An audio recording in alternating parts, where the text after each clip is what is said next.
ও নবী, আপনি গোটা বিশ্বের জন্য রহমত, শুধু মানব গোষ্ঠীর জন্য না, শুধু দানব গোষ্ঠীর জন্য না, জিনদের জন্য না, প্রাণীকুলদের জন্য না, শুধু ফেরেশতাদের জন্য না, গোটা বিশ্বের জন্য বিশ্বনবীকে রহমত বানিয়ে পাঠিয়েছে কে? সবার জন্য রহমত। খোশ মেজাজের মানুষ ছিলেন, নরম দিলের মানুষ ছিলেন। ফাবিমা রাহমাতিম মিনাল্লাহি লিনতা লাহুম ওয়ালাউ কুনতা ফাযযান গালিযাল কলবি লানফাদ্দু মিন হাওলিক। আল্লাহ বললেন, ও নবী, আপনার হৃদয়টা বড় নরম, সফট হার্টেড মানুষ আপনি, কোমল হৃদয়ের মানুষ আপনি, খোশ মেজাজের মানুষ। বিশ্বনবী এত খোশ মেজাজের মানুষ ছিলেন, বিশ্বনবী যেখানেই যেতেন ওখানে মানুষের ভিড় হয়ে যেত। যেখানেই যেতেন পিছু পিছু লোকজন ছুটতো, কারণ খোশ মেজাজের তো, সফট হার্টেড, হৃদয়টা কোমল। ওনার সাথে কথাই বলতে মনে চায়, টাইম পাস করতে মনে চায়। আল্লাহু আকবার। বাচ্চাদের জন্য রহমত। ছোট বাচ্চারা বিশ্বনবীর সামনে যদি কখনো চলে আসতো, বিশ্বনবী ওনার কোমল হাতটা বাচ্চাদের মাথার মধ্যে হাত বুলিয়ে দিতে।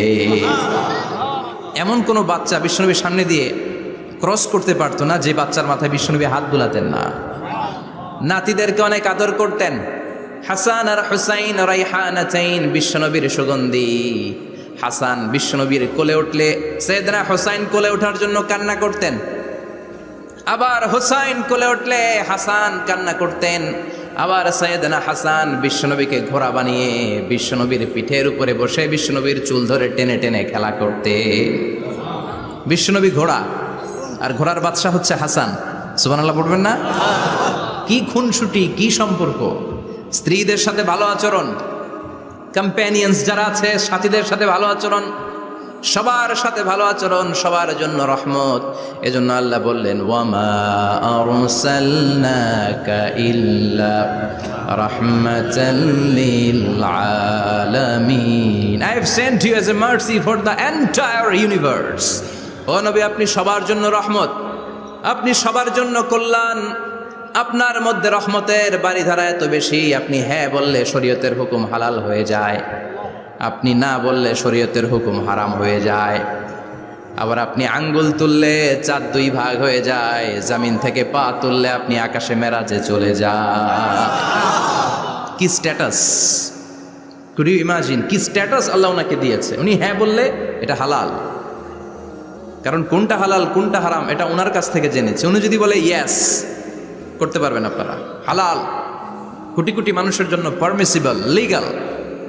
উনি যদি বলেন নো, আমাদের সবার জন্য এটা হারাম, কোটি কোটি মানুষ আর করতে পারবো না। ফুল তুলেছেন, চাঁদ দুই ভাগ হয়েছে, পা তুলেছেন, মেরাজে চলে গিয়েছে। আল্লাহু আকবার। তার মানে এমন নবী যে নবীর হা এবং না এগুলো শরীয়তের দলিল, ঠিক কিনা?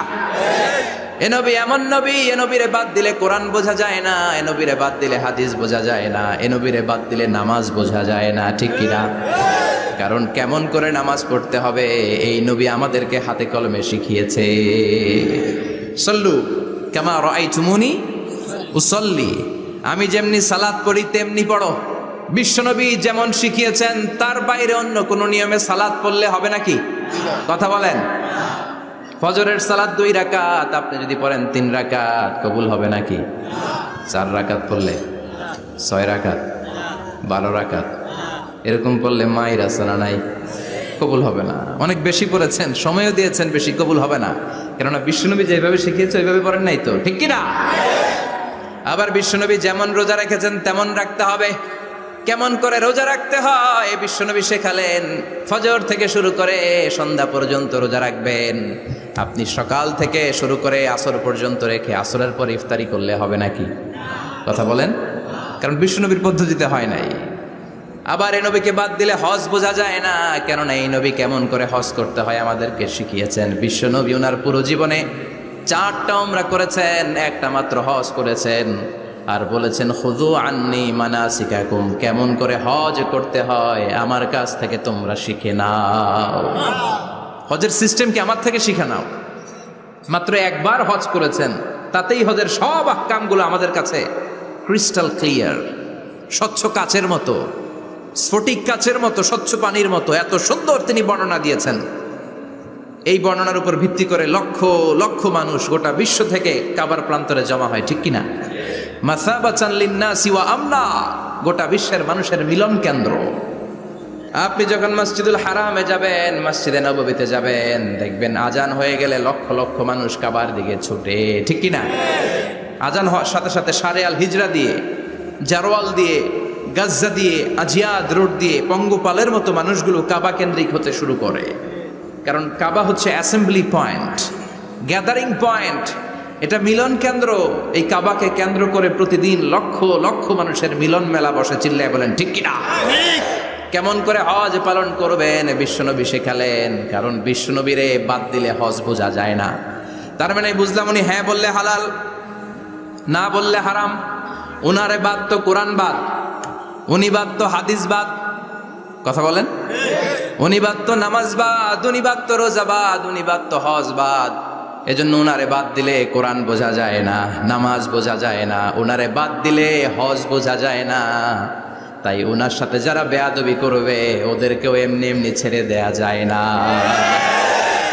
বিশ্বনবীর সাথে যদি বেয়াদবি করে এটা অনেক বড় ধরনের বেয়াদবি, এটা রাষ্ট্রীয় আইন করে ওকে শাস্তি দিতে হবে, ঠিক কিনা? বিশ্বনবীর বিরুদ্ধে যদি ব্লগে কিছু লিখে, কেউ ব্লগ লিখে, বিশ্বনবীর পারিবারিক জীবন নিয়ে যদি কেউ কটু কথা বলে, বাজে মন্তব্য করে, বিশ্বনবীর ব্যাপারে যদি শাহবাগের চত্বর থেকে, প্রজন্ম চত্বর থেকে কোনো কথা বলে, ওই বেয়াদবগুলারে ফাঁসির রশিতে ঝুলানোর দরকার আছে না নাই? Very sensitive issue. বিশ্বনবীর সম্মান গোটা উম্মার সম্মান। কারণ বিশ্বনবী বাদ তো পুরো ইসলাম বাদ। এজন্য আমার নবীর বিরুদ্ধে কথা বললে ওর সাথে আমাদের কোনো কথা নাই। চিল্লায় বলেন ঠিক কিনা? এই সেন্সিটিভ ইস্যুতে আমরা সবাই এক।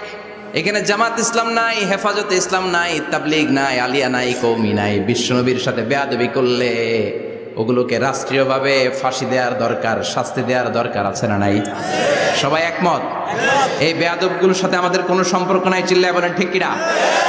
এই বেয়াদবগুলো যদি নবীর ব্যাপারে আর কিছু বলে সবাই মাঠে নামতে রাজি আছেন তো? এদের বিরুদ্ধে মুষ্টিবদ্ধ হাত নিয়ে ময়দানে থাকতে রাজি আছো তো মুসলমান? কারা কারা রাজি হাত তুলে আল্লাহর দেখা।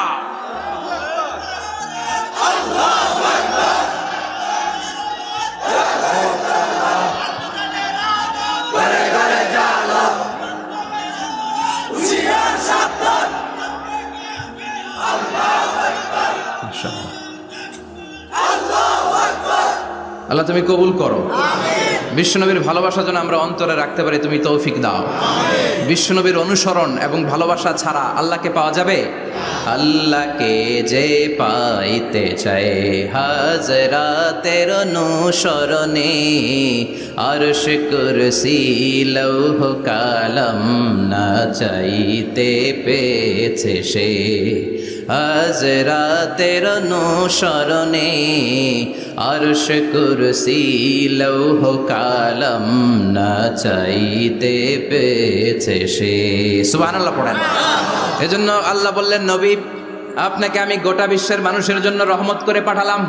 আবার আপনার চরিত্রটা গোটা বিশ্বের মানুষের জন্য আমি মডেল করে দিলাম। আল্লাহু আকবার।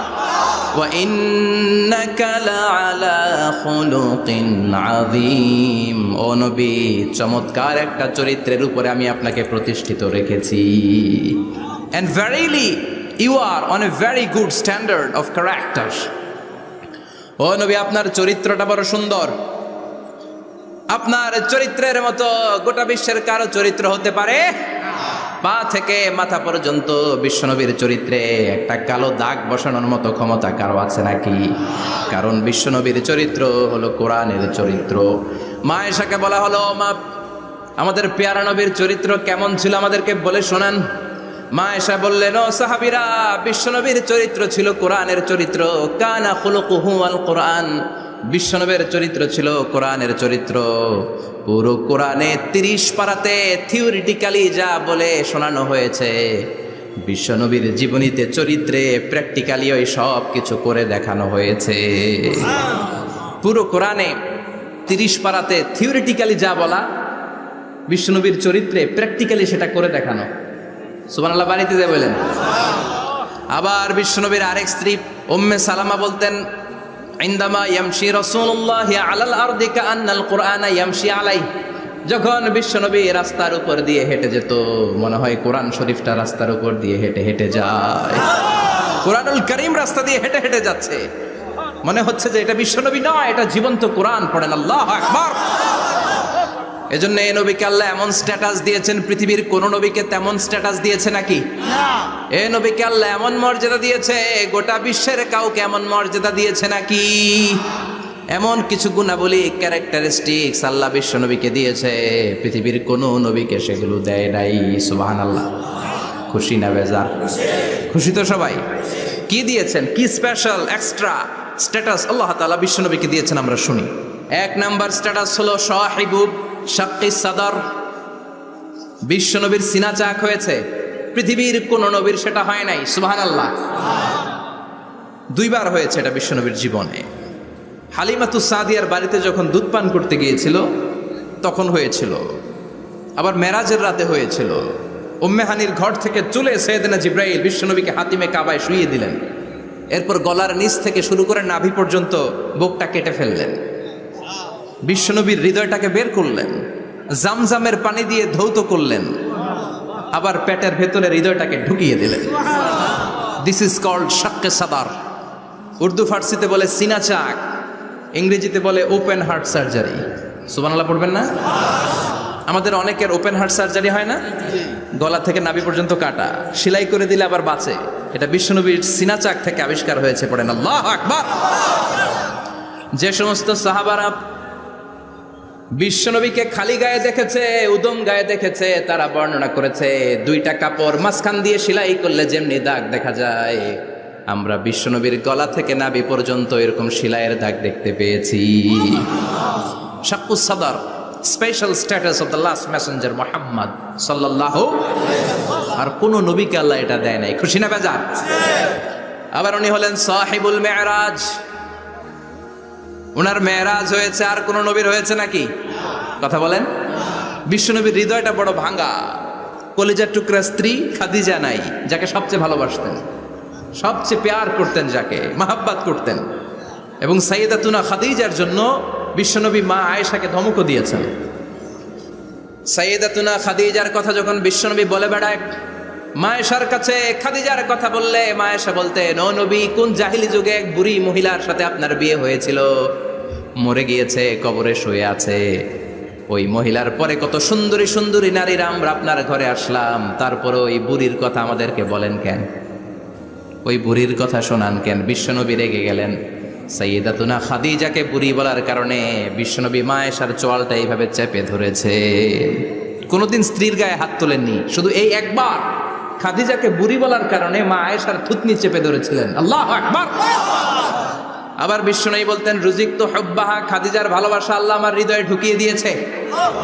আবার বিশ্বনবী দোয়া করলে বলতেন, ও আল্লাহ, ওই কিয়ামতের ময়দানে যেদিন বন্ধু বন্ধুরে চিনবে না, বাবা ছেলেরে চিনবে না, মা তার মেয়েরে চিনবে না, পীর সাহেব মুরিদরে চিনবে না, মুরিদ পীর সাহেবরে চিনবে না, ওই কঠিন দিনে যেন আমি আমার কলিজার টুকরা খাদিজারে ভুলে না যাই।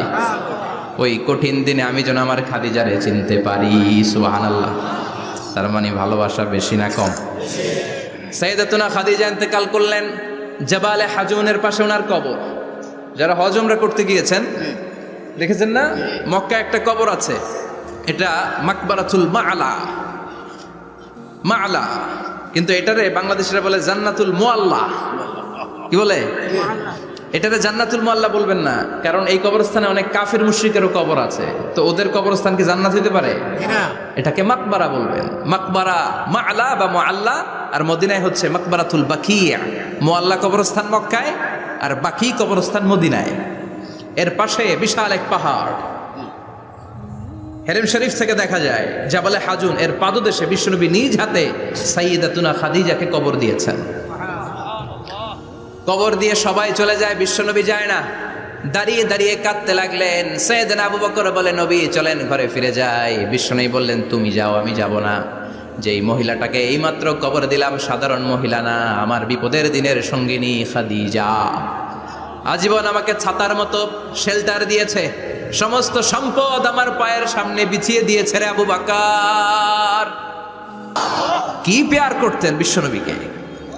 সাইয়েদাতুনা খাদিজা ইন্তেকাল করলেন, চাচা আবু তালেব ইন্তেকাল করল, দাওয়াত দেওয়ার জন্য বিশ্বনবী ওই তায়েফের ময়দানে গেলেন। তায়েফের ছেলেরাও পাথর মেরে বিশ্বনবীর দেহটারে ঝাঁঝরা করে দিল। বলেন ঠিক কিনা? খেয়ে না খেয়ে দিন প্রচারের কাজে নিজেকে দিয়েছ বিলিয়ে, তায়েফের কাফিরেরা চিনল না সে আলো, দুষ্ট ছেলেদের পিছু দিল লেলিয়ে। পাথরের আঘাতে ক্ষত বিক্ষত হয়ে সারা শরীর থেকে রক্ত ঝরে। হে রাসূল তোমাকে ভুলি আমি কেমন করে, হে রাসূল তোমাকে ভুলি আমি কেমন করে। ঠিক কি না? খাদিজা নাই, আবু তালেব নাই, তায়েফে যে মার খেয়ে আসলেন, অন্তরটা একেবারে ভাঙা, আর মন বসে না, কিচ্ছু ভাল লাগে না। বিশ্বনবীর মনের ভেতরে হাহাকার। বিশ্বনবীর মনে হলো ডানে বায়ে দুনিয়ায় আমার মনে হয় কেউ নাই। বিশ্বনবী দুনিয়ায় বসে কষ্ট পায়, আরশের উপর থেকে এগুলো দেখে কে? আল্লাহ প্ল্যান করছেন কেমন করে আমার বন্ধুর মনটারে ভালো করা যায়। বিশ্বনবীকে স্পেশাল সারপ্রাইজ দেওয়ার জন্য আল্লাহ প্ল্যান করলেন। জিব্রাইল ডেকে বললেন, ও জিব্রাইল, আমার পেয়ারা নবীকে স্পেশাল সারপ্রাইজ দিব, কিন্তু এই সারপ্রাইজের গিফটটা তোমার হাত দিয়ে আমি দিতে চাই না, তুমি দিয়ে আসলে হবে না। আমার পেয়ারা নবীকে দুনিয়া থেকে টান দিয়ে আমার আরশের উপরে নিয়ে আসো। সাহিবুল মেরাজ, যেই নবীর মেরাজ হয়েছে আর কোন নবীর হয় নাই। এই মেরাজ করতে যে কত কাণ্ড, কত প্ল্যান প্রোগ্রাম আল্লাহর। টাইমের স্পিডকে আল্লাহ থামিয়ে দিলেন। মক্কা থেকে উঠিয়ে বিশ্বনবীকে এক মরুভূমিতে রাখা হলো রাতে। বললেন দোয়া করেন। দোয়া করে বিশ্বনবী বললেন, ভাই জিবরাইল, এটা কোন জায়গা, কোথায় দোয়া করব? সাইয়েদনা জিবরাইল বলেন, নবী কিছুদিন পরে এই জায়গায় আপনি হিজরত করে আসবেন, এই জায়গার নাম ইয়াসরিব, মদিনা। দোয়া করলেন। আবার সেখান থেকে তুলে এক পাহাড়ে রাখা হলো। নবী দোয়া করেন। দোয়া করে নবী বললেন, এটা কোন পাহাড়? অন্ধকার, আমি তো কিছু চিনি না।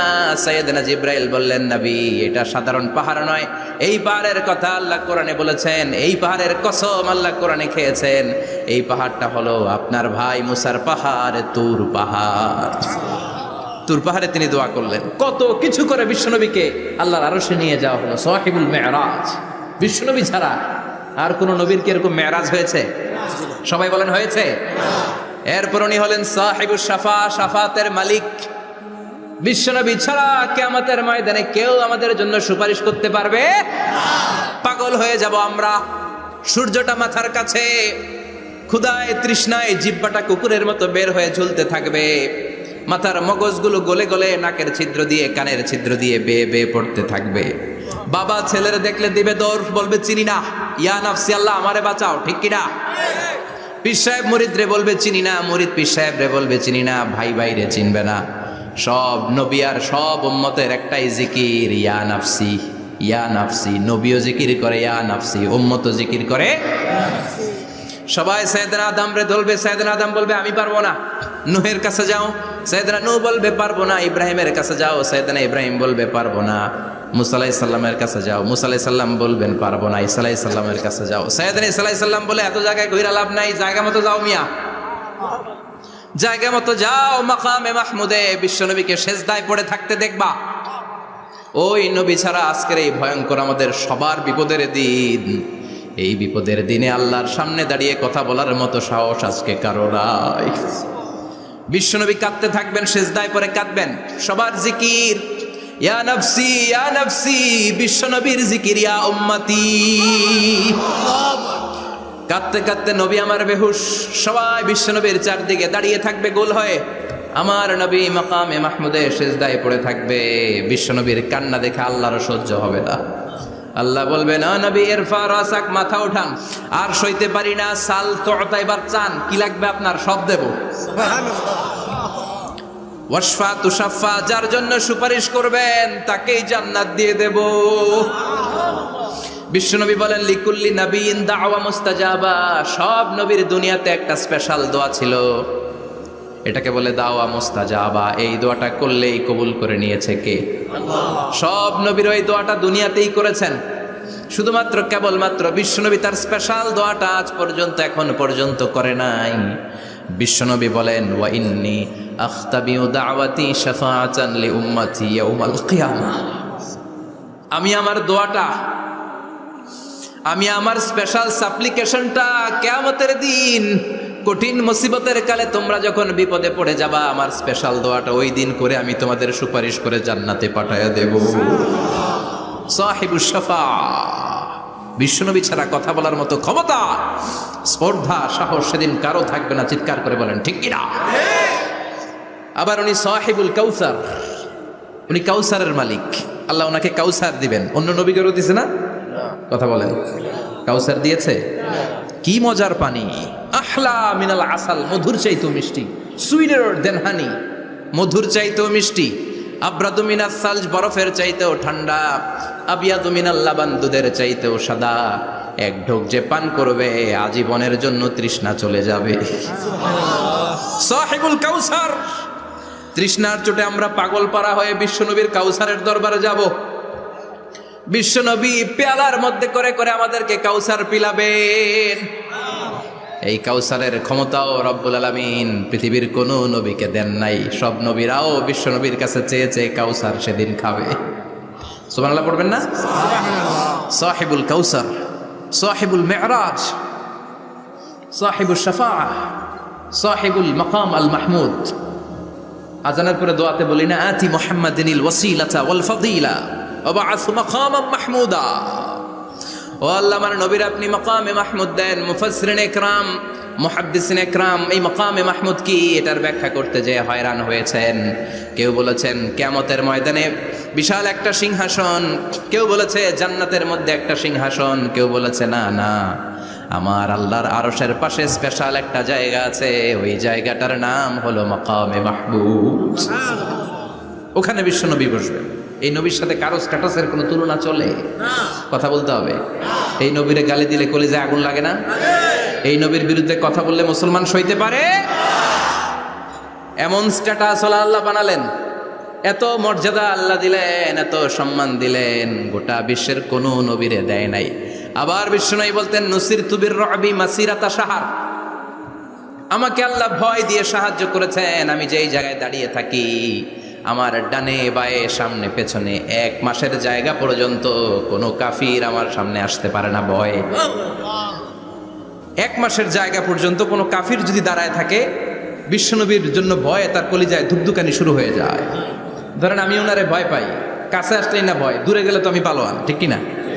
উনি আছে কোম্পানিগঞ্জ বাজারের ওইদিকে, আমি এদিকে, আমি পালোয়ান, স্বাস্থ্যের সমস্যা নাই, ঠিক কিনা? কারণ কাছে নাই। কিন্তু বিশ্বনবী এমন পাওয়ারফুল ছিলেন, কাছে আর দূরে কোনো কথা না, ডানে বায়ে সামনে পেছনে 1 মাসের দূরত্ব। এই লোকেশনের মধ্যে যদি কোনো কাফির মুশরিকের আন্ডা বাচ্চা থেকে থাকে, বিশ্বনবীর ব্যাপারে ভয় তাদের অন্তরের মধ্যে ঢুকিয়ে দেয় কে? এজন্য বিশ্বনবীর সাথে কারো মর্যাদার কোনো তুলনা চলে? বিশ্বনবী আমাদের মডেল। আমাদের মডেল কে? কথা বলেন, সবাই বলেন। আপনাদের মনোযোগ আছে না গেছে? জিমাই পড়তেছেন মনে হয়। এটা কিন্তু ক্লাস। আমি সবসময় বলি আমার আলোচনা ক্লাসের মতো মনে করবেন, because I consider all the sitting person in front of me, beside me as a student. আমি যখন কথা বলি সবাইকে আমি স্টুডেন্ট ভাবি, আমাকে শিক্ষক ভাবি। আমার আগে যিনি কথা বলেছেন তখন উনি ছিলেন আমাদের শিক্ষক, আমার পরে কেউ বললে উনি শিক্ষক, আমরা ছাত্র, ঠিক কিনা? কোরআনের ছাত্র হয়ে বাঁচলেও লাভ, মরলেও লাভ, ঠিক কিনা? হাতি মরলেও লাখ টাকা, ঠিক কিনা? কোরআনের স্টুডেন্ট বাঁচলেও লাভ, কোরআনের ছাত্র হয়ে মরলেও। এজন্য শেষ পর্যন্ত মনোযোগের সাথে কথাগুলো শুনতে হবে জীবন পরিবর্তন করার জন্য। রাজি আছেন তো? ঘুমে ধরে নাই তো? কষ্ট হলে আমাকে জানাবেন। কষ্ট হচ্ছে না তো? তাকবীর পড়েন, লিল্লাহে তাকবীর, লিল্লাহে তাকবীর। বিশ্বনবী আমাদের মডেল, ঠিক কিনা? সবাই একমত? দ্বিমত নাই কেউ? অন্য কেউ আমাদের মডেল নাই? শাহরুখ খান, আমির খান, সালমান খান, কেউ আমাদের মডেল না। আমাদের মডেল হচ্ছে বিশ্বনবী, ঠিক কিনা? এজন্য আসুন বিশ্বনবীর জীবনী থেকে কিছু মেসেজ আমরা নেই, কিছু শিক্ষা আমরা নেই, যাতে করে জীবনটাকে এনলাইটেন করা যায়, আলোকিত করা যায়। আমরা এই মাহফিলগুলোতে এসেছি আলোকিত হতে, নাকি? আলোকিত মানুষ হয়ে ফিরে যাব। এসে কিছু স্লোগান দিব, হুজুরের চেহারা দেখবো, হুজুরের সাথে মুসাফা করার জন্য, নো নো ওয়ে। এগুলোর জন্য মাহফিল নয়। Consider this programme as a class, as a seminar. স্পিকাররা আসবে, কোরআন সুন্নাহর আলোকে কথা বলবে, এগুলো আমরা শুনবো, নোট ডাউন করব, মানার চেষ্টা করব, ঠিক কিনা? মানতে রাজি আছেন তো? সবাই রাজি? সবাই? আল্লাহ তুমি কবুল কর, আমিন। আজকে বিশ্বনবীর জীবনী থেকে 3টা কথা শুনবো। এই 3টা কথা শুনে মানার চেষ্টা করব, তারপরে আমরা একসাথে বিদায় নিব। পড়েন ইনশাআল্লাহ। প্রথমে জানবো আমার নবী দেখতে কেমন ছিলেন। জানতে মনে চায় না? চাঁদের চেয়ে সুন্দর ছিলেন, ঠিক কিনা? চাঁদের চেয়ে সুন্দর তুমি নবী আমার কামলিওয়ালা, চাঁদের চেয়ে সুন্দর তুমি নবী আমার কামলিওয়ালা, দু জাহানের বাদশা তুমি প্যারা নবী সাল্লে আলা, দু জাহানের বাদশা তুমি প্যারা নবী সাল্লে আলা, চাঁদের চেয়ে সুন্দর তুমি নবী আমার কামলিওয়ালা, ঠিক কিনা? আমরা হাদিসের আলোকে দেখার চেষ্টা করব আসলে তিনি কতটা সুন্দর ছিলেন। তাহলে প্রথমে শুনবো উনি দেখতে কেমন ছিলেন, তারপর শুনবো ওনার আচরণ কেমন ছিল। দেখতে কেমন ছিলেন মানে বাহিরটা কেমন, আর আচরণ মানে ভিতরটা কেমন, ঠিক কিনা? 3 নম্বরে আমরা শুনবো ওনার মেধা, বুদ্ধি, ইন্টেলেকচুয়াল ক্যাপাসিটি কেমন ছিল। কষ্ট হয়ে যাচ্ছে না তো? আলোচনা কঠিন মনে হচ্ছে? তাহলে প্রথমে শুনবো ফিজিক্যাল ক্যারেক্টারিস্টিক্স, তারপরে শুনবো বিহেভিয়ারিয়াল ক্যারেক্টারিস্টিক্স, অ্যান্ড ফাইনালি আমরা শুনবো ইন্টেলেকচুয়াল ক্যারেক্টারিস্টিক্স। প্রথমে শুনবো দেখতে কেমন, তারপরে শুনবো আচরণ কেমন, এরপরে শুনবো বুদ্ধি কেমন। পড়ান ইনশাআল্লাহ। শুনতে রাজি আছেন তো? প্রথম পয়েন্টে আমরা শুনবো আমার নবী দেখতে কেমন ছিলেন। বিশ্বনবী ঈসা ইসলাম দেখতে অনেক সুঠাম একজন মানুষ ছিলেন, শক্তিশালী একজন পুরুষ ছিলেন, অসাধারণ একজন পার্সোনালিটি ছিলেন, ঠিক কিনা? উনি এত শক্তিশালী ছিলেন, বিশ্বনবী বলতেন আমার ডান হাতের ভেতরে আল্লাহ জান্নাতের 40 জনের শক্তি ঢুকিয়ে দিয়েছে। উনি মক্কার সবচেয়ে বড় কুস্তিগির রুকানাকে ধরে মাটিতে 3 বার আছাড় মেরেছেন। শক্তি বেশি না কম? সুবহানাল্লাহ পড়বেন না? যৌবনকে ধরে রাখতে হবে, ঠিক কিনা? কারণ যুবকরা যদি ভালো পথে চলে ভালো থাকবে বাংলাদেশ, যুবক যদি পথ হারায় হায় হায় করবে বাংলাদেশ, ঠিক কিনা? যুবকদের মধ্যে আছে প্রাণ ঢালা শক্তি আর উচ্ছ্বাস, তাদের গায়ের রক্ত গরম, তারা চাইলে অনেক কিছু করতে পারে। এই যে কিছুদিন আগে কোটা বিরোধী আন্দোলন হলো, নিরাপদ সড়ক চাই আন্দোলন হয়েছে না? আমি অবাক হয়েছে, আমি মালয়েশিয়াতে ছিলাম, ছোট্ট ছোট্ট ছেলেমেয়েরা কেমন করে রাস্তায় চলতে হয়, দুঃখজনক হলেও সত্যি আমাদের পুলিশ পোশাকি বাহিনী করে দেখাইতে পারে নাই। ছোট্ট ছোট্ট শিশুরা আমাদেরকে লজ্জিত করেছে, চিৎকার করে বলেন ঠিক কিনা? কিন্তু এত সুন্দর ইনিশিয়েটিভ নেয়ার পরে আমাদের পক্ষ থেকে যে আচরণ পাওয়ার কথা ছিল এটা তারা পায় নাই। কথা বলেন। কিছুদিন আগে নোয়াখালী বিজ্ঞান ও প্রযুক্তি বিশ্ববিদ্যালয়ে আমি দেখে অবাক, সেখানকার যুবকরা ইনিশিয়েটিভ নিয়েছে যে হাজার হাজার ছেলেমেয়েরা ভর্তি পরীক্ষা দিতে আসবে, এদেরকে আমরা ফ্রিতে খাওয়াবো, ফ্রিতে থাকতে দেব। নোয়াখালী করে গালি দিয়েন না, আগে আগমত করে দেখা। অসাধারণ কাজ করেছে, গোটা বিশ্ব দেখেছে, ঠিক কিনা? কুমিল্লার সন্তানরাও পারে, চট্টগ্রামের ছেলেরাও পারে, বরিশালের ছেলেরাও পারে। যুবকদেরকে শুধু এক হতে দেয়া দরকার। যুবকরা যদি এক হতে পারে তাহলে সমাজে আর কোনো অন্যায় অনাচার থাকতে পারে না। বিশ্বনবী যখন যুবক একটা সংগঠন করেছিলেন, নাম হালাফুল ফুদুল। হালাফুল ফুদুল করেছিলেন, ওনার বয়সের 15-20 বছরের সবাইকে এক প্ল্যাটফর্মে নিয়ে এসেছেন, হাতে হাত রেখে শপথ করেছেন, দে টুক অ্যান ওথ, কোনো টেন্ডারবাজি চলবে না, চাঁদাবাজি চলবে না, মাস্তানি চলবে না, ইফটিজিং চলবে না, মেয়েদের ওন্না ধরে টানাটানি চলবে না, খাদ্যে ভেজাল চলবে না, ওজনে কম চলবে না, অন্যায়গুলো সমাজ থেকে দূর করে দিতে হবে। চিৎকার করে বলেন ঠিক কিনা? এজন্য যুবকরা যদি ইসলাম মানে ভালো থাকবে বাংলাদেশ, যুবকরা যদি কোরআন মানে নিরাপদে থাকবে আমার লাল সবুজের পতাকা। এজন্য যুবকদেরকে সংঘবদ্ধ হতে হবে, যুবকদের জন্য ইসলাম প্র্যাকটিস করার সুযোগ আমাদের জন্য বাড়াইতে হবে। এজন্য যুবক ভাইয়েরা অলওয়েজ কিপ ফিট, এক্সারসাইজ করবা, খেলাধুলা করবা, জিমনেশিয়ামে যাবা, কারণ আল মুমিন আল কবি খায়রুম মিনাল মুমিন আদ দাঈফ। বিশ্বনবী বলেছেন শক্তিশালী মুমিন দুর্বল মুমিনের চাইতে আল্লাহর কাছে অনেক বেশি প্রিয়। সুবহানাল্লাহ। কারণ আমরা যারা দুর্বল, জিহাদের ময়দানে আমরা এক দৌড় দিয়া বেহুশ, ঠিক কিনা? এই যে ৭১ সালে পাক হানাদার বাহিনীদের সাথে যুদ্ধ করছে কি বুড়া মানুষেরা? না, আমার দামাল ছেলেরা, যুবক ভাইয়েরা। বিশ্বনবী সাল্লাল্লাহু আলাইহি ওয়াসাল্লাম অলওয়েজ ফিট থাকতেন। ওয়া কানা কাফফুহু আলিয়ানু মিনাদ দিবাজ। বিশ্বনবীর হাত, এই হাতের তালু রেশমের কাপড়ের চেয়েও বেশি সফট ছিল। Softer than silk, softer than silk, সিল্কের চাইতেও বেশি সফট। সিল্কের কাপড় চিনেন না? জর্জেটের কাপড়, ধরতে কোমল লাগে, মোলায়েম লাগে। বিশ্বনবীর হাতের তালু এর চাইতে মোলায়েম। এই জন্য এই মোলায়েম হাত যদি কেউ মুসাফা করার সুযোগ পাইতো, কেউ আর হাত ছাড়তে চাইতো না। আর বিশ্বনবীর অভ্যাস ছিলেন, বিশ্বনবী কারোর সাথে মুসাফা করলে, যার সাথে মুসাফা করেছেন উনি হাত টেনে না নিলে বিশ্বনবী ওনার হাত টেনে নিতেন না। আল্লাহু আকবার পড়বেন না? কি অসাধারণ ব্যক্তিত্ব ছিল। হাতের তালু ছিল সফটার দেন সিল্ক। ওয়া কানা রাবাআতাম মিনাল কওম লাইসা বিত-তাবিল ওয়ালা বিল কাসীর। বিশ্বনবী দেখতে একজন মাঝারি গড়নের লোক ছিলেন, খুব লম্বাও না, খুব খাটোও না। খুব বেশি লম্বাদেরকে ভাল লাগে? কথা বলেন। তাকাইতে গেলে টুপি পরে যাওয়ার সম্ভাবনা আছে। খুব খাটো যারা, এদেরকেও কিন্তু দেখতে অতটা ভাল লাগে না। বিশ্বনবী ছিলেন ব্যালেন্সড, মাঝারি ধরনের। লাইসা বিত-তাবিল ওয়ালা বিল কাসীর। কিভাবে আল্লাহ চুজ করেছেন ওনার প্যারা হাবিবকে, পড়েন সুবহানাল্লাহ। ওয়া কানা আযহারাল লাউন। ফর্সা রঙের মানুষ ছিলেন, ব্রাইট কালার। কি কালার? Bright colour. সিভি যারা লিখেন কারিকুলাম ভিটা, ওইখানে স্কিন কালার লিখতে হয়। আপনি কি ফর্সা না কালো? কালো হলে ব্ল্যাক কালার, ফর্সা হলে ব্রাইট কালার। বিশ্বনবী ছিল ব্রাইট কালার, ফর্সা রঙের মানুষ। কতটা সুন্দর ছিলেন! অনেকে বলে সাইয়েদনা ইউসুফ আলাইহিস সালাম বেশি সুন্দর। না না, বিশ্বনবী সাইয়েদনা ইউসুফ আলাইহিস সালামের চেয়ে অনেক গুণ বেশি সুন্দর ছিলেন। বিশ্বনবী বলতেন আনা মালিহুন ওয়া আখি ইউসুফু সাবিহুন। আমি বিশ্বনবী মালিহ। আলেম যারা আছেন উত্তর দেন আরবিতে। মিলহুন মানে কি? লবণ। তার মানে মালিহ মানে লাবণ্যময়। বিশ্বনবী লাবণ্যময় সুন্দর ছিলেন, আর ইউসুফ আলাইহিস সালাম সাদা সুন্দর ছিলেন। এদিকে লাবণ্যময়, এদিকে সাদা, কোনটা ভাল লাগবে? কথা কন। তার মানে বিশ্বনবীর গায়ের স্কিন ছিল ব্রাইট কালার, ফর্সা রঙের মানুষ ছিলেন, মাঝারি সাইজের মানুষ ছিলেন, সিক্স প্যাকের মানুষ ছিলেন। ওয়া কুবিদা ওয়া লাইসা ফি রাসিহি ওয়া লিহিয়াতিহি 20 শা'রা বাইদা।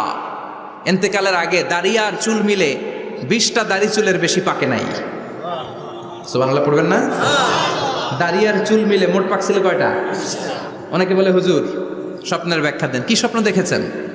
তিনি বললেন আমি স্বপ্নে দেখেছি একজন লোক আল্লাহ রাসূলের কবর থেকে উঠে এসেছে। তাই নাকি?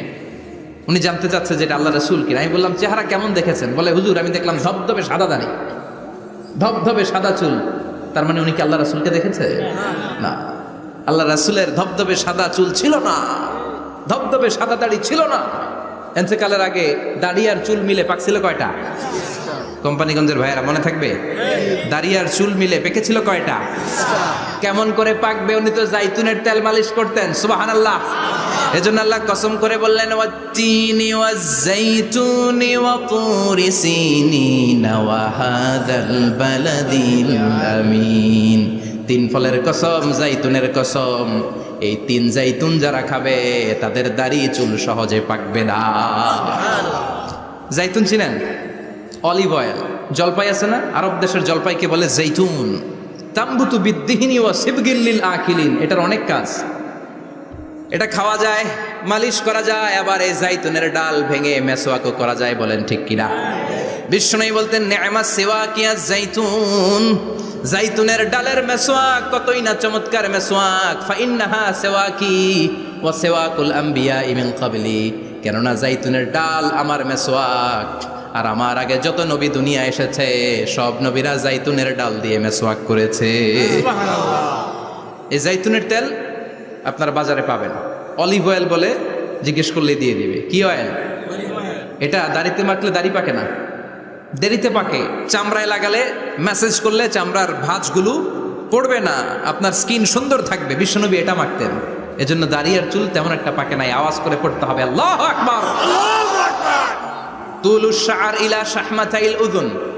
এবার শুনি বিশ্বনবীর চুল কেমন ছিল। বিশ্বনবীর চুল মাঝে মাঝে এই কানের লতি বরাবর আসতো, ইলা শাহমাথাইল উযুন, মানে বড় চুল রাখতেন, হেয়ার কাটটা ছিল লং হেয়ার কাট, মাঝে মাঝে কানের লতির মাঝামাঝি, আর কখনো কখনো কাঁধ বরাবর, ইলাল মানকিবাইন, 3 সিস্টেমে রাখতেন, কানের মাঝ, কানের লতি, কাঁধ বরাবর।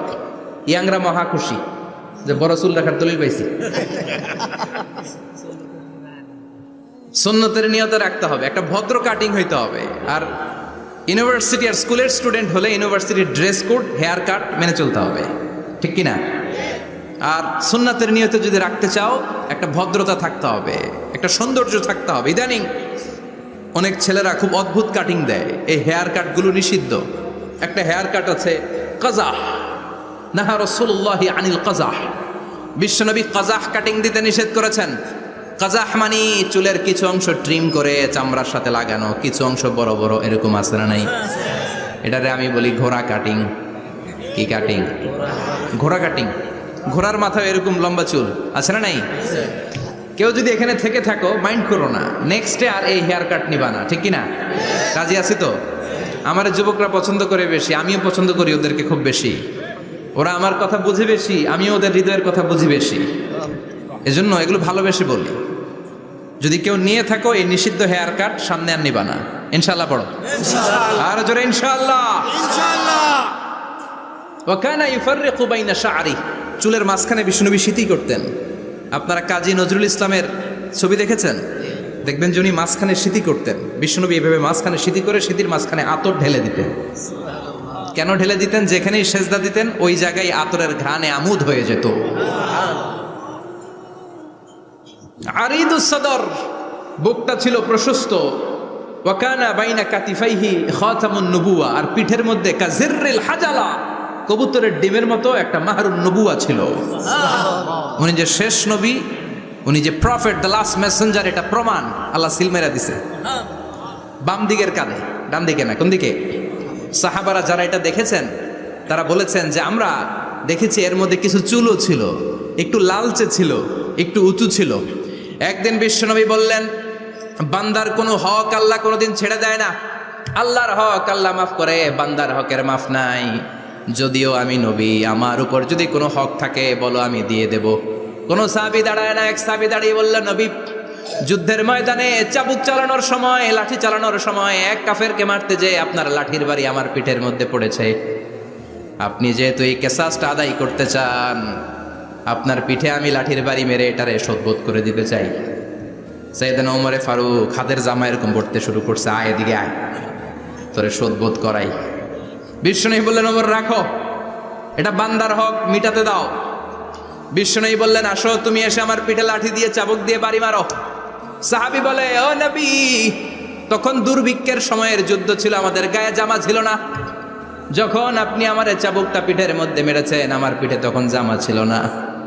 আপনি যদি যথা নিয়মে কেসাসটা আদায় করতে চান, আপনার জামাটা খুলেন, খালি পিঠের মধ্যে বাড়িটা মারিস। এবার ওমরে ফারুকরে ধরে কে?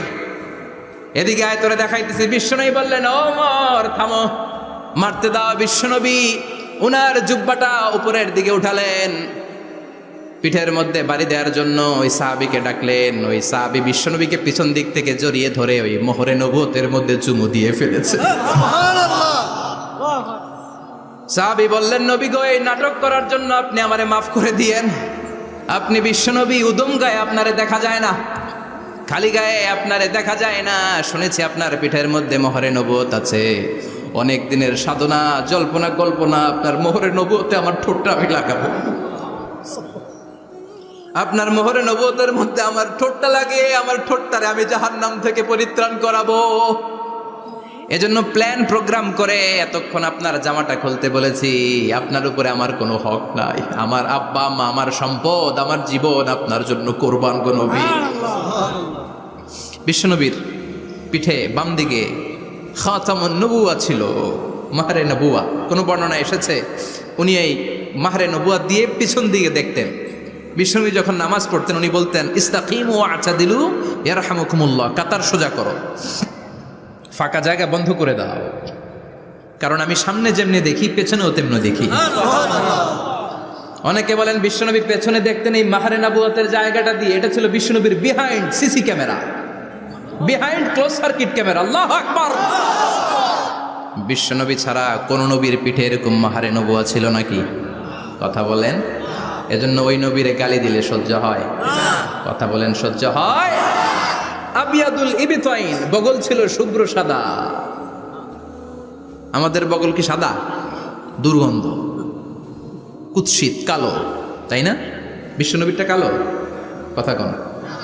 শুভ্র সাদা।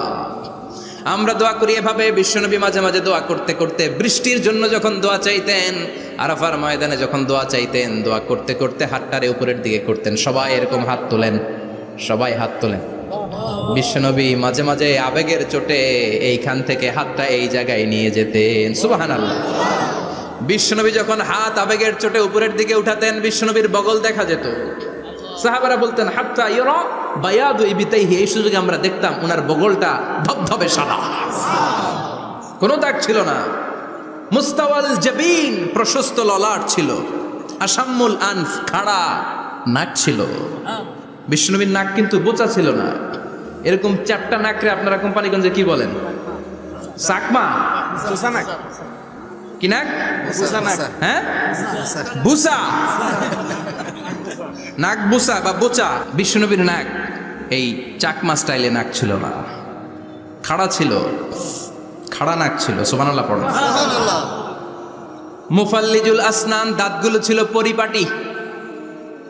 বিশ্বনবীর দাঁতের দিকে তাকালে, বিশ্বনবীর হাসির দিকে তাকালে মনে হতো হাসিতে যেন মুক্তা ঝরে। বিশ্বনবী দেখতে কেমন ছিল আন্দাজ পাচ্ছেন না মোটামুটি? এই চমৎকার দেহটা নিয়ে যখন আয়নার সামনে দাঁড়াতেন, বিশ্বনবী জোস জোস পোজ দিতেন না। এখনকার ছেলেপেলেরা বলে আয়নার সামনে দাঁড়াইয়া দেই জোস জোস পোজ, আছে না নাই?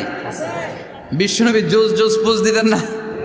বিশ্বনবী আয়নার সামনে দাঁড়িয়ে বলতেন আল্লাহুম্মা হাসানতা খালকি ফাহসিন খুলুকি। ও আল্লাহ, আমার চেহারাটা যেমনি আপনি সুন্দর বানিয়েছেন, আমার হৃদয়টারেও সুন্দর করে দেন। What a attitude, what an attitude! কি অ্যাটিটিউড ছিল ওনার!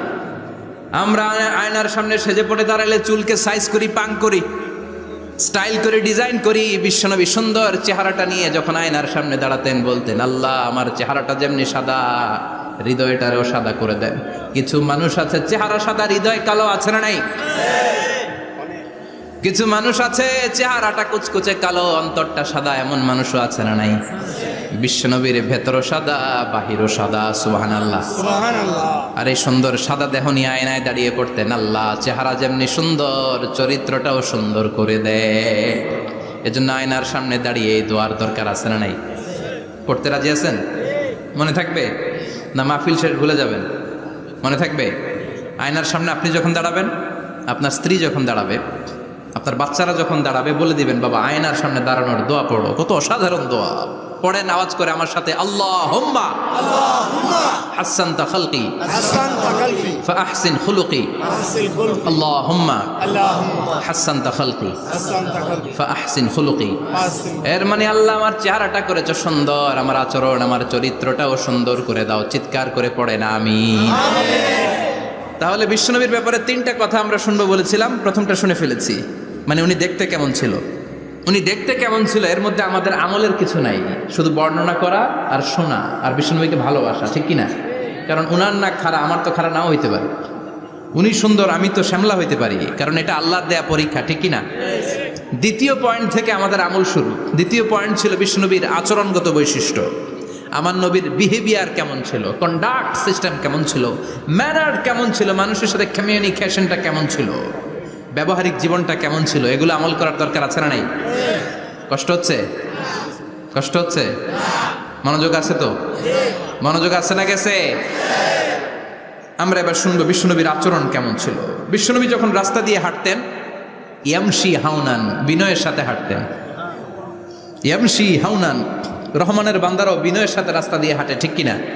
وعباد الرحمن الذين يمشون على الأرض هونا وإذا خاطبهم الجاهلون قالوا سلاما। রহমানের বান্দারা যখন রাস্তা দিয়ে হাঁটে, বিনয়ের সাথে হাঁটে, তারা অহংকার প্রদর্শন করে না, মানুষের সাথে বিনয়ের সাথে রাস্তা দিয়ে হাঁটে। এজন্য রাস্তা দিয়ে যখন হাঁটবো বিনয়ের সাথে হাঁটবো। রাজি আছেন তো? নাকি অহংকার প্রদর্শন করে হাঁটবেন? বিশেষ করে যুবকেরা, 3-4 জন যুবক একসাথে হলে রাস্তায় ওদের আর কারো হুঁশ জ্ঞান থাকে না, পুরো দুনিয়াটাই মনে হয় দুনিয়াটাই আমার, আছে না নাই? না, মুরব্বীকেও সম্মান করবা, মহিলাদেরকে সম্মান করবা, তোমার জায়গায় তুমি হাঁটবা, ভদ্রভাবে হাঁটবা, ভদ্রভাবে হাঁটার দরকার আছে না নাই? উনি মুরব্বী, একদিন উনিও তোমার মতো যুবক ছিল, ঠিক কিনা? এই যে আমার কালো দাড়ি আজীবন কালো থাকবে? কথা বলেন। উনার সাদা দাড়ি ছোটবেলায় মনে সাদা দাড়ি নিয়ে আসছিল না? হ্যাঁ, উনিও একদিন তাগড়া যুবক ছিল, উনিও কোম্পানিগঞ্জ বাজারে দাঁড়ালে লোকজন তাকিয়ে থাকতো, ঠিক কিনা? তার মানে রং ধরা যৌবন জং ধরে শেষ। যৌবন সব সময় থাকে না, সার্টেন একটা পিরিয়ডের জন্য আল্লাহ দিয়েছে। এজন্য যুবক ভাইরা, তোমাদের রক্ত গরম, তোমাদেরকে বিনয়ী হতে হবে বেশি, ঠিক কিনা? রাজি আছো তো সবাই?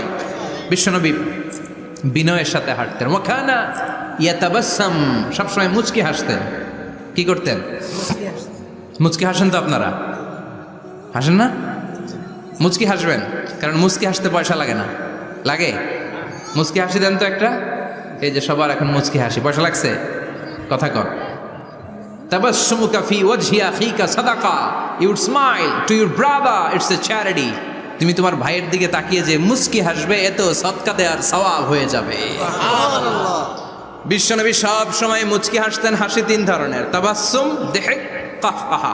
কাহকাহা মানে অট্টহাসি, আলিফ লাইলার দত্তরা যেমন হাসি দেয় ওই হাসি। এটা নামাজের মধ্যে কেউ দিলে নামাজও শেষ, ওযুও শেষ।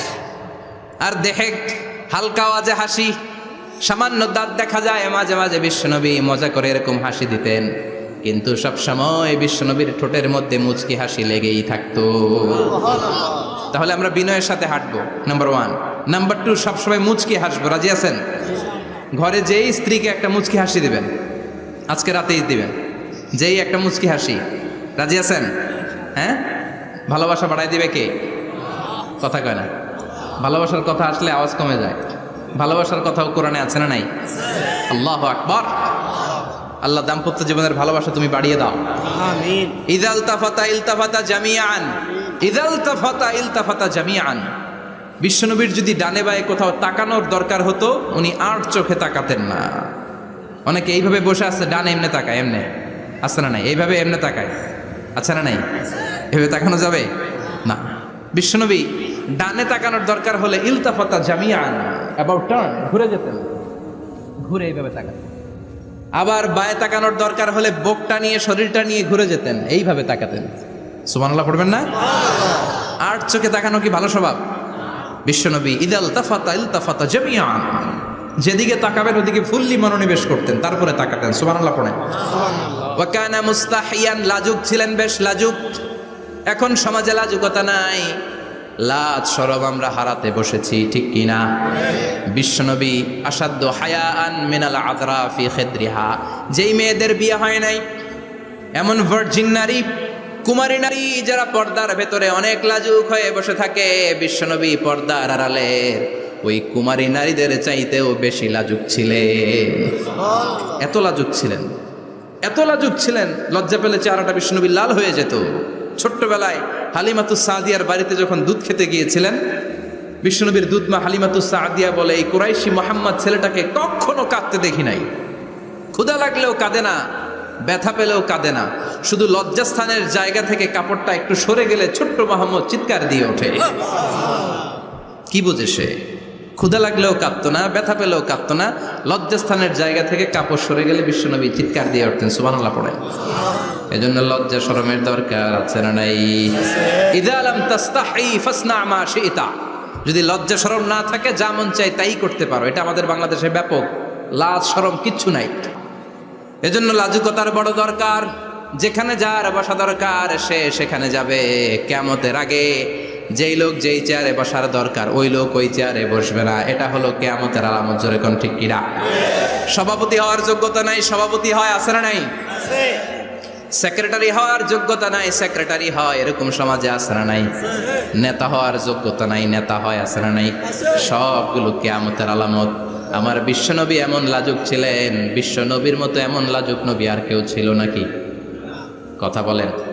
ওয়া কানা আসহাবুল মাইমানা, বিষ্ণুনবী ডানপন্থী ছিলেন। কি পন্থী? কি পন্থী? মুষ্টিবদ্ধ ডান হাতটাকে এরকম উপরের দিকে করেন আর চিৎকার করে বলেন বিশ্বনবী কোন পন্থী ছিল? আমরা কোন পন্থী? জান্নাতে কারা ঢুকবে? কোন বামপন্থীর স্থান জান্নাতের ভেতরে হবে? চিৎকার করে বলেন কোন নাস্তিক জান্নাতে ঢুকতে পারবে? এজন্য নবীদের মতো ডানপন্থী হতে হবে, যেরকম ঠিক কিনা? বিশ্বনবী সব ভালো কাজগুলো ডান দিক দিয়ে করতে পছন্দ করতেন। জামা পরলে ডান দিক দিয়ে, খাবার বিতরণ করলে ডান দিক দিয়ে, মুসাফা করা শুরু করলে ডান দিক দিয়ে, ডান দিক দিয়ে ভালো কাজ বিশ্বনবী পছন্দ করতেন। সুবহানাল্লাহ পড়েন। আসহাবুল মাইমানা, বিশ্বনবী মেহমানদারি করতে পছন্দ করতেন। আমরা করি তো? মেহমানদারি করান? মেহমান ঘরে আসলে ভালো লাগে? খারাপ লাগে কার কার দেখি? সবার ভালো লাগে, কিন্তু আমরা অনেকে খুশি হই না। মেহমান আসলে নাখোশ হই, নিজে খাইতে পাই না। মেহমান আইসে কে? খাওয়ামো করতে, খাওয়ান নাই, যেন ও খাওয়ান বানাইছে। খাওয়ান পাঠায় কে? আল্লাহ। রিজিক দেয় কে? আল্লাহ। গোটা বিশ্বের সবাই মিলে আমরা একটা চাল বানাতে পারবো নাকি? ওমিয়া চাইনিজ চাউল না, চাইনিজ ডিম না, ওগুলা সবাই পারে, ঠিক কিনা? আল্লাহর বানানো ন্যাচারাল চাল, গাছের মধ্যে হওয়া যেই চাল, ধান আল্লাহ তৈরি করেছে, এরকম ধান, এরকম একটা পেয়ারা, এরকম ছোট্ট একটা কমলার টুকরা গোটা বিশ্বের সবাই মিলে বানাতে পারে নাকি? এজন্য রিজিকের মালিক কে? মেহমান আপনার রিজিকে ভাগ বসাতে আসে না, সে তো তার রিজিক নিয়ে আসে, সে আরো এসে আপনার রিজিকে বরকত ঢুকিয়ে দিয়ে যায়। চিল্লা এখন ঠিক কিনা? কারণ আমরা বরকতে বিশ্বাসী। বরকত বিশ্বাস করেন? 5 লাখ টাকা মাসে কামায়, ডাইন হাতে বা হাতে, আছে না নাই? হালাল হারাম ইচ্ছা মতো কামায়, মাস শেষে কিচ্ছু থাকে না, এরকম ডাকাইত আছে না নাই? হসপিটালের একটা বিল পরিশোধ করতে 3 লাখ চলে যায়, ঋণের বোঝায় জর্জরিত, রাতে ঘুম নাই, তার মানে বরকত নাই। আরেকজনের বেতন 20,000, কয় হাজার? বাড়ি ভাড়া 6,000, বাজার খরচ 6,000, ছেলে মেয়ের স্কুলের বেতন 6,000, বেড়ায় দান করে আরো 1,000, আরো থাকে। সুবহানাল্লাহ পড়েন। দিস ইজ কল্ড বারাকা। 20,000-এর বেতনের ভেতরে বারাকা ছিল। 5 লক্ষ ইনকাম, 1 টাকাও নাই, ঠিক কিনা? এজন্য কোটি টাকার মালিক দেখলে মনে করবেন না অনেক সুখ। এই দুনিয়ার জীবনটা ধোঁকা, মোহাচ্ছন্ন হয়ে আছি আমরা। এটা ধোঁকা, এটা মরিচিকা, এটা চাকচিক্যময় একটা জায়গা। মৃত্যুর পর মনে হবে একটা দুঃস্বপ্ন ঘটেছিল আমার, বিশাল এক জগৎ পড়ে আছে সামনে। দুনিয়াটাই ধোঁকা, দুনিয়াটাই মোহের জায়গা। আমরা সবাই মোহাচ্ছন্ন হয়ে আছি। দুনিয়ার উদাহরণ হলো 3টা লাশ আর 4টা স্বর্ণের টুকরার সমাজ।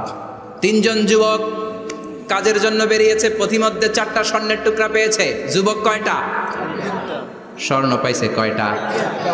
মহা খুশি, খুশিতে বাকবাকুম। 4টা স্বর্ণের বড় বড় টুকরা পেয়েছে। আমরা আজীবন খেলে বসে খেয়ে যেতে পারবো, কিচ্ছু লাগবে না আমাদের। 3 বন্ধু বলে ভাগ করি, আরেকজন বলে ক্ষুধা লাগছে।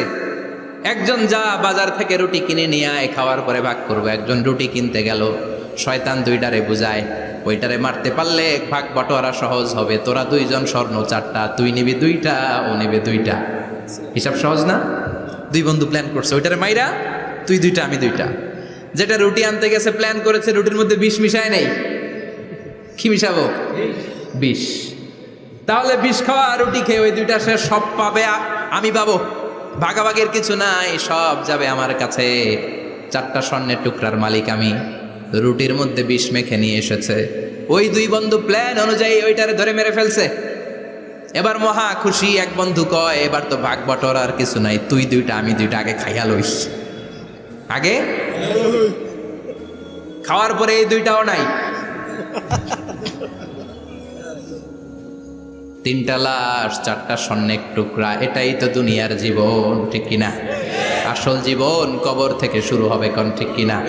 একদিন মাটির ভেতরে হবে ঘরে মন আমার, কেন বাঁধো দালান ঘরে মন আমার, কেন বাঁধো দালান ঘর, ঠিক কিনা? দুনিয়ার জীবন আসল জীবন না, এটা মরিচিকা, এটা ধোঁকা, এটা মোহ, এটা শয়তানের চাকচিক্য। আসল জীবন কবরের জীবন। আসল জীবন সামনে পড়ে আছে, এজন্য বরকতে বিশ্বাস করি আমরা, ঠিক কিনা? ল্যান্ড ক্রুজার দাপিয়ে বেড়ায়, বড় বড় টাওয়ারের মালিক, অনেক সম্পদের মালিক।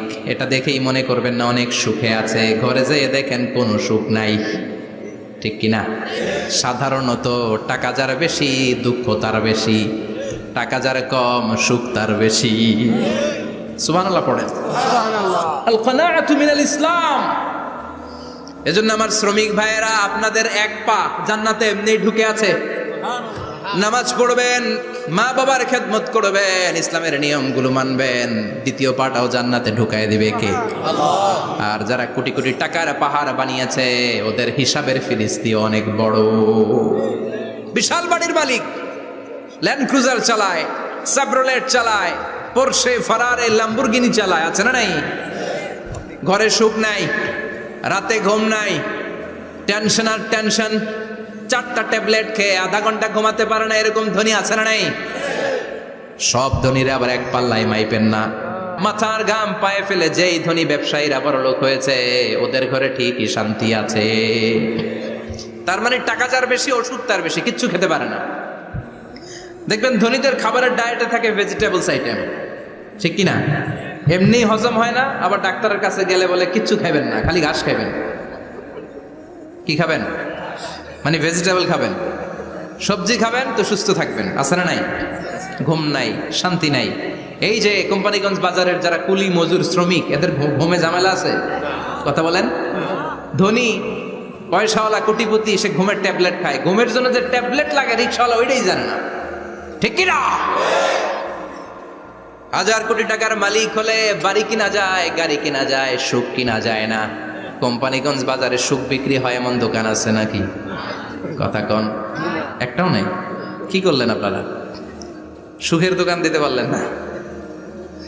কি আজীব তামাশা! টাকা দিয়ে সুখ কিনা যায় না, গাড়ি কিনা যায়, বাড়ি কিনা যায়, কিন্তু সুখ নো ওয়ে, কেনা যায় না। টাকা হলে জাজিম কিনা যায়, বালিশ কিনা যায়, ঘুম কিনা যায় না। ঘুম কিনা যায়?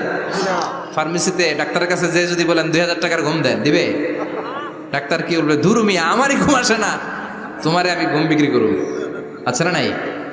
শ্রমিক ভাই, রিক্সাওয়ালাদের ঘুমের ঝামেলা নাই, যেখানে রাইত ওইখানে,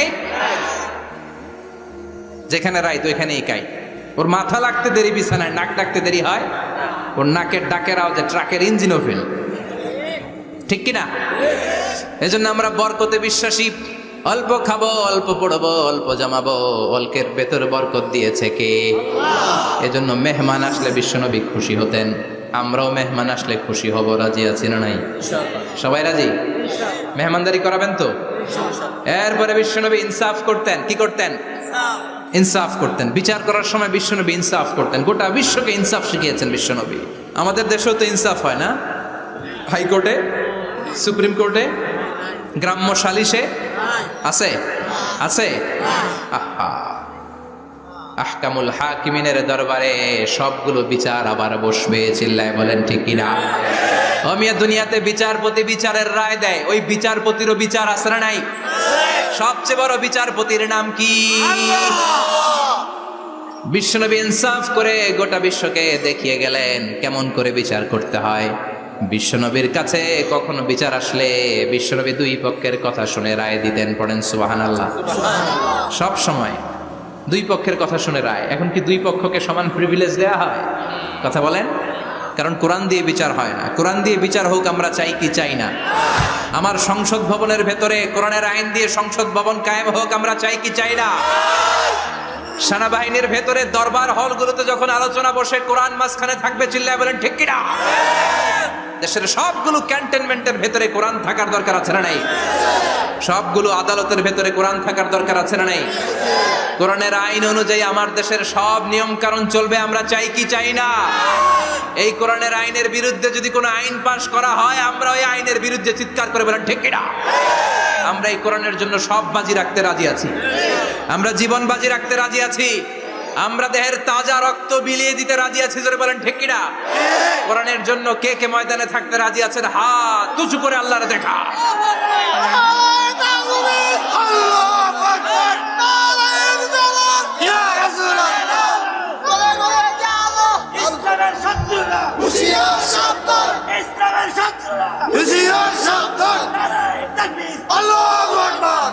আল্লাহ কোরআনের জন্য যে ভালোবাসাটাকে তুমি কবুল করো। আমরা যেন দেখে যেতে পারি যে এই দেশে কালেমার পতাকা পতপত করে উড়েছে। আমরা যারা ইসলামের পক্ষে, এটাই আমাদের অপরাধ। আমরা ইসলামকে একটা বিজয়ী শক্তি হিসেবে দেখতে চাই। আমরা ইসলামকে পার্লামেন্টের ভেতরে দেখতে চাই। আমরা কালিমার পতাকা পতপত করে উঠছে এটা দেখে যেতে মরতে চাই। চিল্লায় বলেন ঠিক কিনা? বিশ্বনবী ইনসাফ শিখালেন। বিচার আসলে দুই পক্ষের কথা শুনতেন। বিশ্বনবীর স্ত্রী সাওদা এসে বলে, নবী, আমি আপনার কুমারী বউ আয়েশার ঘরে তরকারি নিয়ে গিয়েছিলাম, ঝোল নিয়ে গিয়েছিলাম, কোন বর্ণনায় পায়েস নিয়ে গিয়েছিলাম। তরকারি দেওয়ার পরে আপনার স্ত্রী রেগে বলে, তরকারি দিলা কেন? আমি কি তরকারি রাঁধতে পারি না? আনলা কেন? রাগের চোটে তরকারির ঝোল নিয়ে পায়েস নিয়ে আমার গালের মধ্যে মাখিয়ে দিয়েছে আপনার বউ। আপনি তো শ্রেষ্ঠ বিচারক, ও নবী বিচার করে দেন। দুই বউয়ের মধ্যে ঝগড়া আছে না নাই? বিশ্বনবী সাউদার কথা শুনলেন, মা আয়েশাকে ডেকে পাঠালেন। মা আয়েশারে বললেন, ও আয়েশা, আসলে এমনটা করেছো নাকি? মা আয়েশা বলে, নবী, তখন আমার মেজাজটা বড্ড গরম ছিল, রাগের মাথায় ঝোল নিয়ে আমি সাউদার মুখে লাগিয়ে দিয়েছি। আসলে কাজটা ঠিক হয় নাই, আমারে ক্ষমা করেন।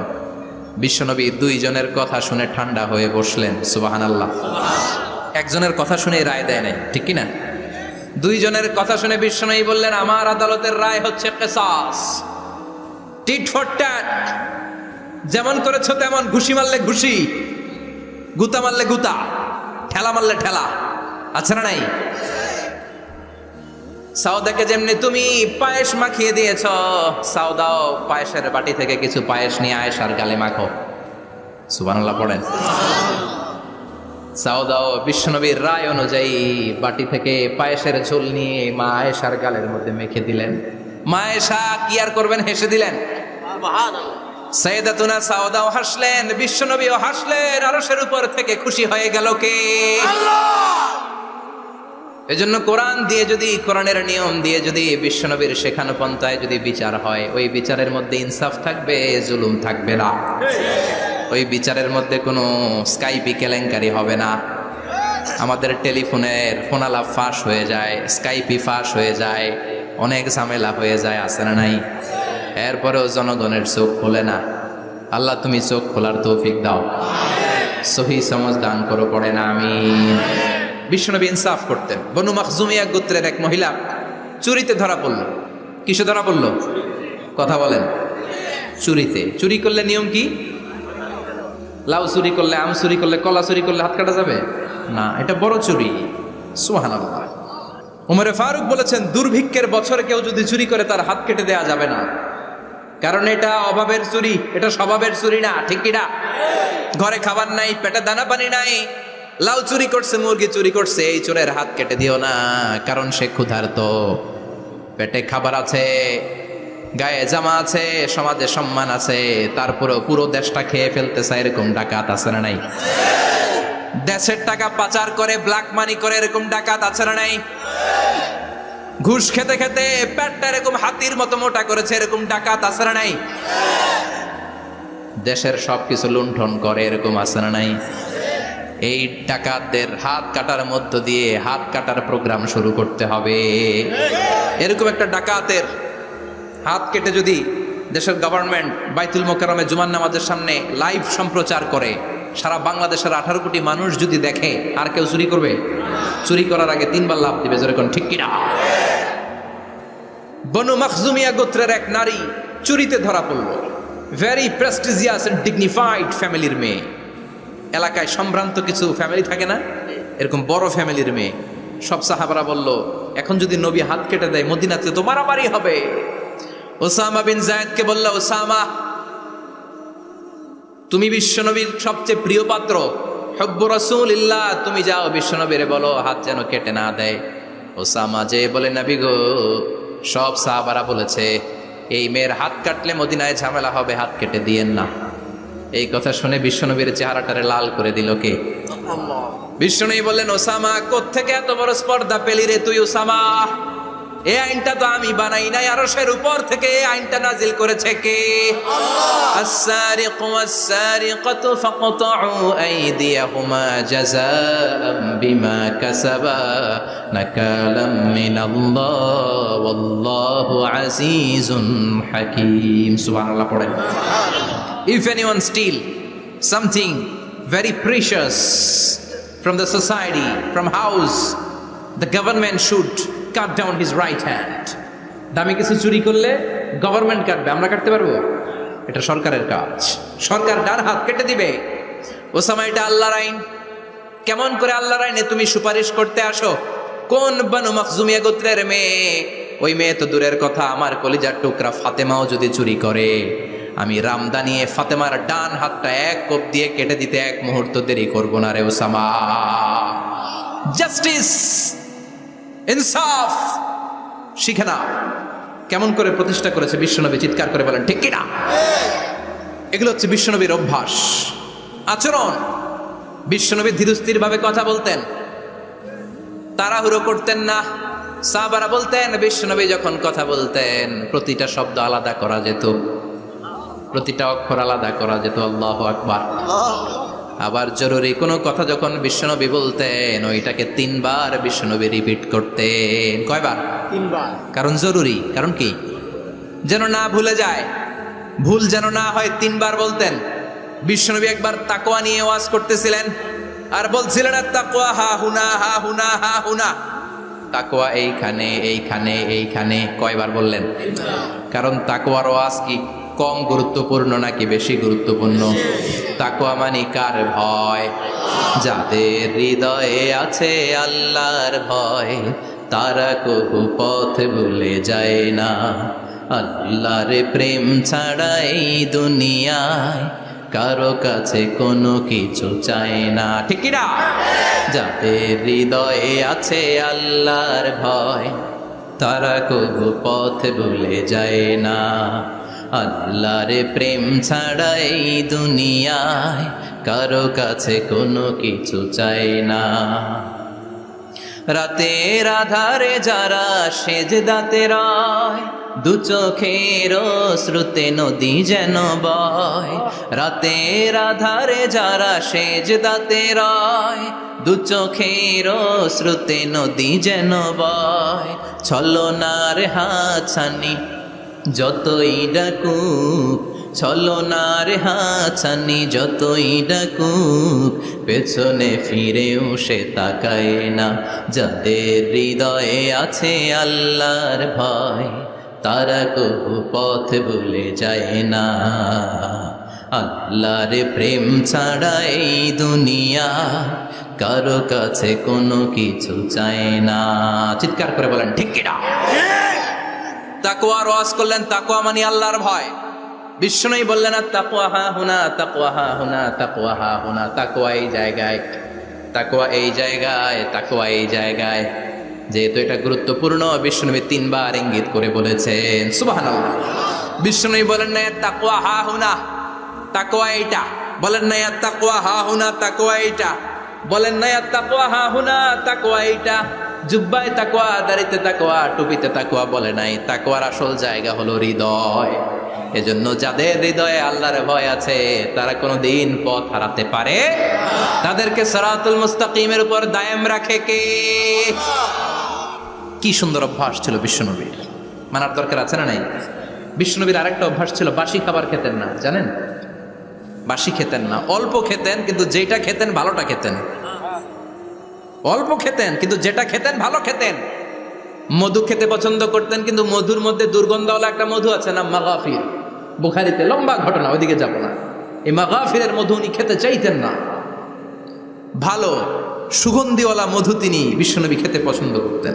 বিশ্বনবীর খাবারের তালিকায় সবচেয়ে পছন্দনীয় তালিকায় ছিল এই মধু।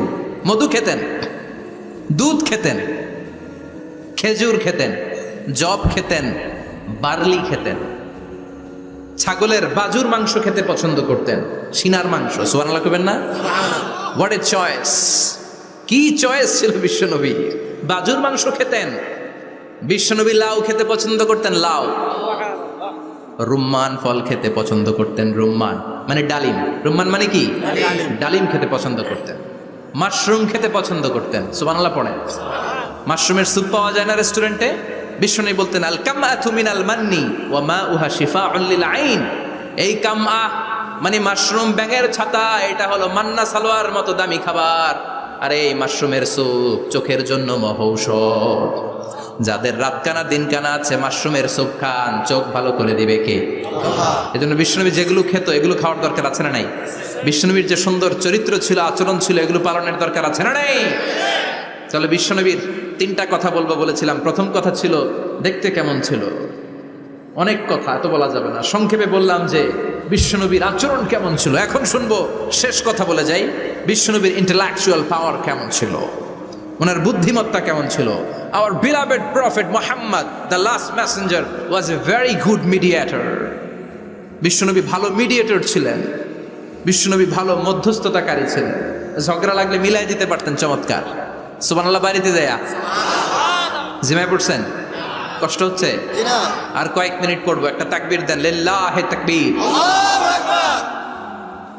হি ওয়াজ এ ভেরি গুড মিডিয়েটর। মধ্যস্থতাকারী ব্যক্তিত্ব ছিলেন। স্বামী স্ত্রীর মধ্যে ঝগড়া লাগলে মিলাইয়া দিতেন। বন্ধু বন্ধু ঝগড়া মিলাইয়া দিতেন। সমাজে সমাজে মারামারি মিলাইয়া দিতেন। মক্কা থেকে মদিনায় যখন গেলেন, মদিনায় 120 বছরের একটা যুদ্ধ চলছিল, কেউ যুদ্ধটা থামাতে পারে না।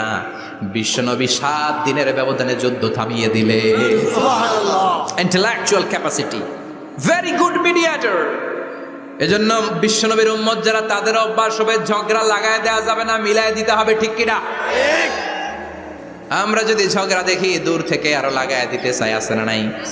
কোম্পানিগঞ্জ বাজারে ঝগড়া, কয় লাগুক আরো লাগুক, ধরবি না, থামাবি না।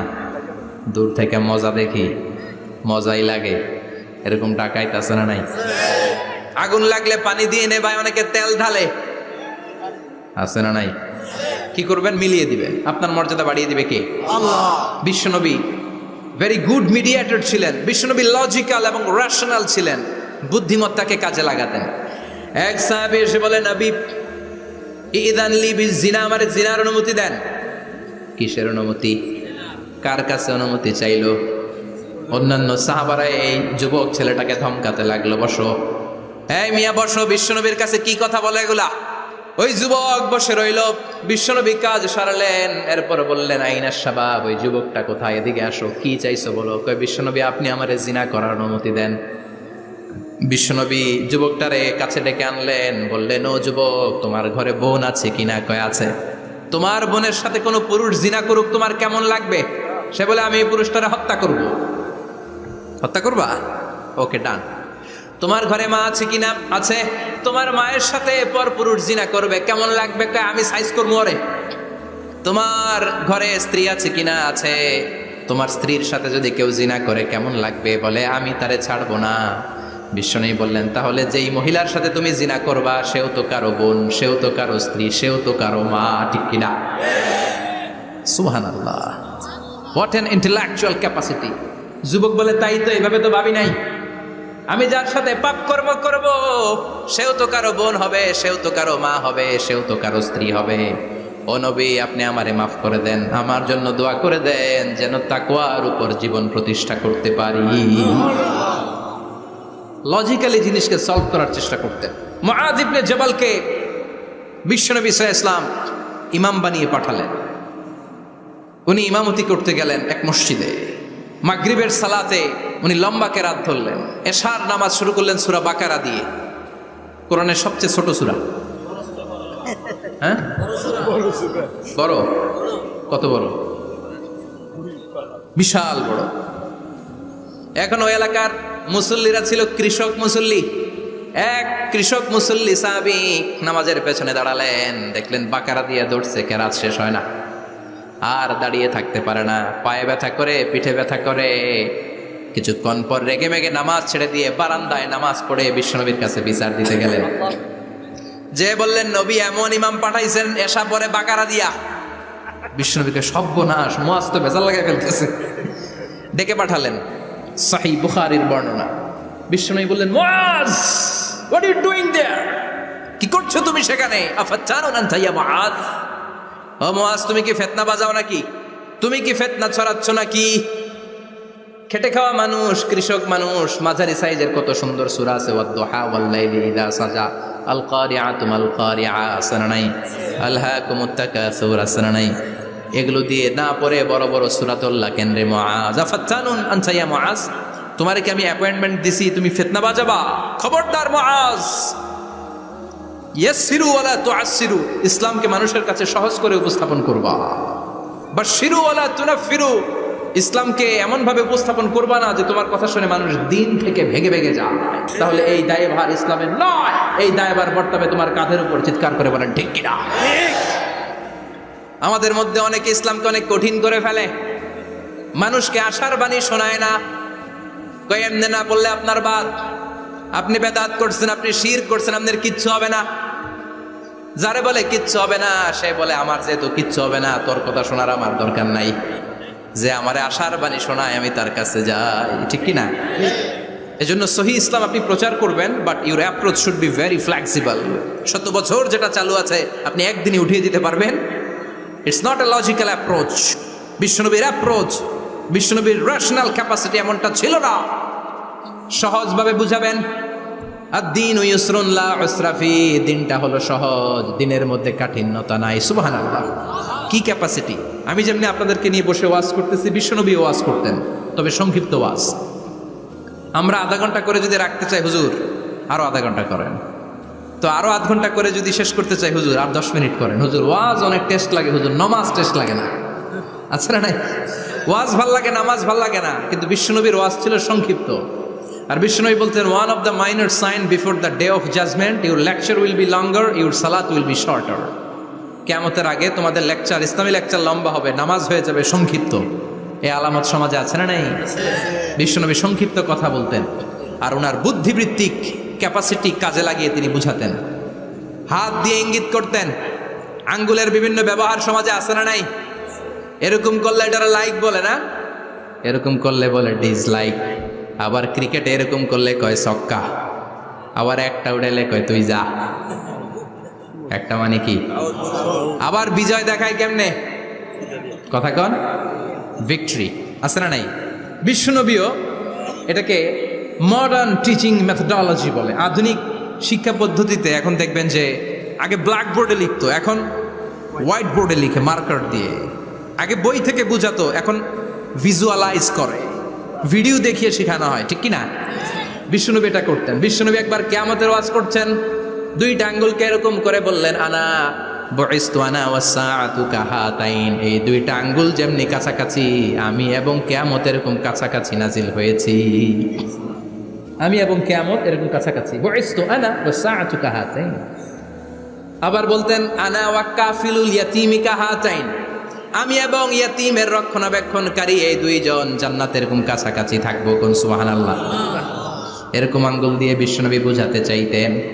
আবার মাটির মধ্যে খেজুর গাছের ডালা দিয়ে লম্বা একটা দাগ টানলেন, ডানে বায়ে অনেকগুলো দাগ টানলেন। সাহাবারা বললেন, এটা কি?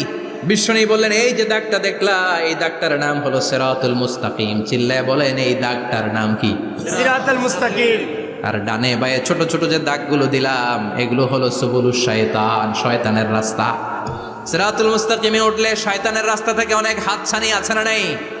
ডানে বায়ে তাকানো যাবে না। সিরাতুল মুস্তাকিমে যে তুমি উঠেছ, চলতে থাকে বা চলা শুরু হলো দুনিয়াতে, শেষ হয়ে যাবে জান্নাতে। সুবহানাল্লাহ। বিশ্বনবী মাঝে মাঝে বোঝানোর জন্য প্রশ্ন করতেন, কারণ প্রশ্ন ছুড়ে দিলে মানুষের মধ্যে জানার আগ্রহ বাড়ে না কমে? কথা বলেন। আমি যদি একটা প্রশ্ন করি আর বললাম উত্তর দেন, কেউ পারতেছেন, একটু ঠেকা ঠেকা ভাব, ঠেকে যাচ্ছেন, তখন হুট করে উত্তরটা বললে এটার জীবনে ভুলবেন না, ভুলবেন? কারণ ওই যে ঠেকছেন, শিখছো কোথায়? ঠেকছি যেথায়। ঠিক কিনা? বিশ্বনবী প্রশ্ন করতেন। বিশ্বনবীর এই প্রশ্নটা বলে শেষ করছি। বিশ্বনবী সাহাবাদের মাঝখানে ওয়াজ করতেছেন আর বলতেছেন, ইন্না মিনা শাজারি শাজারা লা ইয়াসকুতু ওয়ারাকুহা মাসালুহু কামাসালিল মুসলিম। বললেন, আমাদের এই ভূখণ্ডে এমন একটা গাছ আছে, যেই গাছের পাতা ঝরে না, এই গাছের দৃষ্টান্ত মুমিনের দৃষ্টান্তের মতো। বলো তো গাছটা কি? কে জানো? কেউ কথা কয় না। কি গাছ? কি গাছ? কেউ কথা কয় না। কেউ বলতে পারে না, কেউ বলে সাজারাতুল বাওয়াদি, ওই ক্যাকটাস গাছ, পাহাড়ি গাছ, ওই গাছ সেই গাছ, কেউ বলতে পারে নাই। বিষ্ণু বললেন কেউ পারো নাই, সঠিকটা শুনে নাও, ইন্নাহা নাখলা, এটা খেজুর গাছ। সুবহানাল্লাহ পড়েন। সাহাবীরা ভাবছে এটা তো ঘরের পাশে আছে, এটা মনে কয় নাই। সব ঘরের চিপায় আরব দেশে খেজুর গাছ, সাহাবারা ভাবছে এটা তো ঘরের গাছ, এটা মনে হয় জিজ্ঞেস করে না, এই জন্য দূরে দূরে চিন্তা করছে। কোন সুবহানাল্লাহ। সব সাহাবীরা বাড়িতে ফিরে গেলেন। উমরে ফারুক, ওনার ছেলে আব্দুল্লাহ ইবনে উমরও গেল। আব্দুল্লাহ বলে, আব্বা, বিষ্ণুবী যে জিজ্ঞেস করেছিল, বলো তো কোন গাছের পাতা ঝরে না, যে গাছের দৃষ্টান্ত মুমিনের দৃষ্টান্তের মতো? আপনারা কেউ পারেন নাই, আমি কিন্তু জানতাম এটা খেজুর গাছ। ওমরে ফারুক বললেন, বেটা কইলি না কেন?